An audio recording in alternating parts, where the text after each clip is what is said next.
Yang perlu diingat, murai batu cabul biasanya kadang adalah murai batu istimewa, jadi jangan dilepas dulu.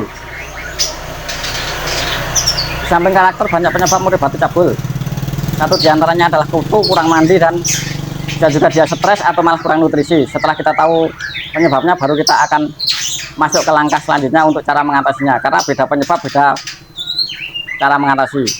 Di sini kita tidak akan membahas secara lebih jauh ya, karena lebih jauhnya lagi nanti bisa teman-teman lihat di video panjangnya. Udah kita ulas, kita bahas secara detail. Nanti kalau ada yang kurang jelas bisa ditanyakan dalam komentar.